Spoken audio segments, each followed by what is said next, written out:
Hi all, ഇന്ന് നമ്മളുടെ കൂടെയുള്ളത് നെസ്രിനാണ്.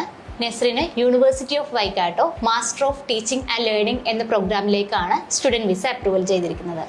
Hi Nesrin, first of all congrats on your visa approval. Thank you. Nesrin, ഇപ്പോൾ ഒരു ഹാപ്പി മൊമെന്റ് ആണ്, നമുക്ക് ന്യൂസിലൻഡിലേക്ക് പോകാൻ വേണ്ടി ഒരുങ്ങുവാണ്. സോ ഈ ഒരു ടൈമിൽ എന്താണ് എല്ലാവരോടും ഒന്ന് പറയാനുള്ളത് എന്താണ്? അങ്ങനെ ചോദിച്ചാൽ ഒരു ഡ്രീം ആയിരുന്നു New Zealand visa, student visa approval. നമ്മൾ ഏകദേശം ഒരുപാട് ഡ്യൂറേഷൻ ആയിട്ട് നമ്മൾ ഇതിന് വേണ്ടിയിട്ട് ട്രൈ ചെയ്തുകൊണ്ടിരിക്കുകയായിരുന്നു. അപ്പോൾ ഇപ്പോൾ നമുക്കൊരു ഡ്രീം അച്ചീവ് ചെയ്തൊരു മൊമെന്റ് തന്നെയായിരുന്നു. നല്ല ഹാപ്പി ആയിട്ട് ഇരിക്കുകയാണ്. കാരണം നമ്മൾ കുറേ ഹാർഡ് വർക്ക് ചെയ്ത് ലാസ്റ്റ് അത് കിട്ടുമ്പോഴുള്ള ആ ഒരു സന്തോഷത്തിലാണ് ഇപ്പോൾ ഉള്ളത്. എങ്ങനെയാണ് ഡെറിക് ജോൺസ് മാനേജ്മെന്റിനെ കുറിച്ച് അറിഞ്ഞത്? ഞാൻ ആക്ച്വലി ത്രൂ ഒരു ന്യൂസിലാൻഡിനെ കുറിച്ച് സെർച്ച് ചെയ്തപ്പോൾ ഇവിടുത്തെ ഒരു ഡയറക്ടർ ഒരു യൂട്യൂബ് വീഡിയോ അങ്ങനെ ഒരു വിചാരിതായിട്ട് കണ്ടതാണ്. അപ്പോൾ ജസ്റ്റ് ഓപ്പൺ ചെയ്ത് ആളുടെ ഒരു ഇന്റർവ്യൂ ആയിരുന്നു. അപ്പോൾ ആ ഇന്റർവ്യൂ ഇങ്ങനെ കണ്ടുകൊണ്ടിരുന്ന് അതെല്ലാം കണ്ട് ആൾ അതിനെക്കുറിച്ച് പറയുന്നപ്പോൾ ഒരു നല്ലൊരു ക്ലിയർ കട്ട് ഐഡിയ എനിക്ക് കിട്ടി. അങ്ങനെയാണ് ഞാൻ അതിൻ്റെ ഡിസ്ക്രിപ്ഷനിൽ ഏതാണ് ഏജൻസി, അങ്ങനെ അവർ തന്ന കോണ്ടാക്റ്റിൽ ത്രൂ ഞാൻ കോണ്ടാക്ട് ചെയ്യുക ചെയ്തത്. അങ്ങനെയാണ് എത്തിപ്പെട്ടത്. എങ്ങനെയുണ്ടായിരുന്നു ഈ ഡെറിക് ജോൺസ് മാനേജ്മെന്റ് ത്രൂ ഒരു ജേർണി? ഫസ്റ്റ് ചെയ്തിട്ട് ഞങ്ങൾക്ക് വേണ്ടി ബ്രീഫായിട്ട് എക്സ്പ്ലെയിൻ. ഓക്കെ, നല്ല ഒരു റെസ്പോൺസ് ആയിരുന്നു. കാരണം പല ഡിപ്പാർട്ട്മെന്റും പലരും കോണ്ടാക്ട് ചെയ്തിട്ടുണ്ടായിരുന്നു.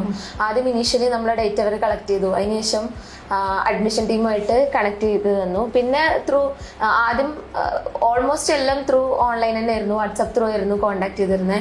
നല്ല റെസ്പോൺസ് ആയിരുന്നു. എന്ത് ഡൗട്ട്സും ഇപ്പം നമ്മൾ ഇതിനെക്കുറിച്ച് ഒരു ഐഡിയ ഇല്ലാതെ വന്നവരാണ്, എന്താണ് ഇന്റർനാഷണൽ അതായത് എഡ്യൂക്കേഷനെ കുറിച്ച് യാതൊരു ഐഡിയ ഇല്ല. അപ്പം അങ്ങനെ ബേസ് തൊട്ട് എല്ലാ കാര്യങ്ങളും അവർ പറഞ്ഞു തന്നിട്ടുണ്ടായിരുന്നു. ഡോക്യുമെന്റ്സ് ആണെങ്കിൽ എന്തൊക്കെ കളക്ട് ചെയ്യണം, ഫണ്ട് എങ്ങനെ അറേഞ്ച് ചെയ്യണം, അങ്ങനെ എല്ലാ ഗൈഡൻസും തന്നിട്ടുണ്ടായിരുന്നു. ഓക്കെ, സോ ഇനി ഫ്യൂച്ചറിൽ ആരെങ്കിലും ഒരു ന്യൂസിലൻഡ് പ്രോസസ്സിനെ കുറിച്ചിട്ട് ഒരു സജഷൻ ചോദിച്ചു കഴിഞ്ഞാൽ ഡെറിക് ജോൺസ് മാനേജ്മെന്റ് റെക്കമെൻഡ് ചെയ്യാൻ എത്രത്തോളം കോൺഫിഡന്റ് ആണ്? അതെ, തീർച്ചയായിട്ടും റെക്കമെൻഡ് ചെയ്യും. കാരണം നമ്മൾ ഈ ഒരു പ്രോസസ്സിങ്ങിൽ വേറെ ഏജൻസികളും കോണ്ടാക്ട് ചെയ്തിട്ടുണ്ടായിരുന്നു. അപ്പോൾ അവരെക്കാളൊക്കെ ന്യൂസിലാൻഡ് വിസ പ്രോസസ്സിങ്, പ്രത്യേകിച്ച് സ്റ്റുഡൻറ് വിസ പ്രോസസ്സിങ്ങിൽ നല്ലൊരു ഐഡിയ ഉള്ള പോലെ തോന്നി. അവർക്കൊക്കെ നമ്മൾ ചോദിക്കുന്ന ചില കാര്യങ്ങൾക്ക് ക്ലാരിറ്റി കുറവുണ്ടായിരുന്നു. പക്ഷേ ഇവിടെ കമ്പാരിറ്റീവ്ലി നല്ല ക്ലാരിറ്റിയും ഏകദേശം നല്ലൊരു ധാരണ ഉണ്ടായിരുന്നു. അപ്പോൾ അങ്ങനെയാണ് നമ്മൾ ഓപ്ഷൻസ് നമ്മൾ ചൂസ് ചെയ്തതാണ്. അപ്പോൾ അതിൽ ഞങ്ങൾ 100% സാറ്റിസ്ഫൈഡ് ആണ്. സോ ഇന്നിപ്പോൾ PDB സെക്ഷൻ കംപ്ലീറ്റ് ചെയ്തിട്ടുണ്ട്. അപ്പോൾ ഇനി അങ്ങോട്ട് മുന്നിലേക്കുള്ള കാര്യങ്ങൾ, ഇപ്പോൾ അവിടെ ചെന്നിട്ടുള്ള കാര്യങ്ങളൊക്കെ ആണെന്നുണ്ടെങ്കിലും ഫുള്ളി ക്ലിയർ ചെയ്ത് തന്നിട്ടുണ്ട്. അപ്പോൾ ഇന്നത്തെ ഒരു PDBനെ കുറിച്ചിട്ട് ഒന്ന് എക്സ്പ്ലെയിൻ ചെയ്യാവോ? എങ്ങനെയായിരുന്നു കാര്യങ്ങളൊക്കെ? ഏകദേശം എല്ലാത്തിനെ കുറിച്ചിട്ടും ഒരു ധാരണ കിട്ടി. അതായത് പോകുന്നതിന് മുമ്പ് നമ്മൾ എയർപോർട്ടിൽ നിന്ന് അവിടെ ആഫ്റ്റർ അറൈവൽ എല്ലാ കാര്യങ്ങളെ കുറിച്ചും എന്തൊക്കെ കൊണ്ടുപോകാം, എന്തൊക്കെ കൊണ്ടുപോകാൻ പറ്റില്ല, അങ്ങനെ എല്ലാം ഒരു ഐഡിയ കിട്ടിയിട്ടുണ്ട്. എന്തൊക്കെ അവിടെ ചെന്നിട്ടുള്ള പ്രൊസീജിയേഴ്സിനെ കുറിച്ചൊക്കെ ഒരു ധാരണ കിട്ടിയിട്ടുണ്ട്.